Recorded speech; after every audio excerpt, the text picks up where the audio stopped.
कमलायतलोचन लोकपते विजयी भव वेङ्कटशैलपते सचतुर्मुख षण्मुख पञ्चमुख प्रमुखाखिल दैवतमौलिमने शरणागत वत्सल सारनिधे परिपालय मां वृषशैलपते अतिवेलतया तव दुर्विषहैरनुवेल कृतप्रपराधसदैः हरितं त्वरितं वृषशैलपते परया कृपया परिपाहि हरे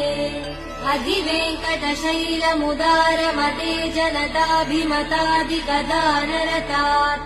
परदेवदया गदितान्निगमै कमलादयितान् परं कलये कलवेणुरवावसगोपवधू शतकोटिवृतात् स्मरकोटिसमात् प्रतिवल्लविकाभिमदात् सुपदात् वसुदेव सुधान्न परं कलये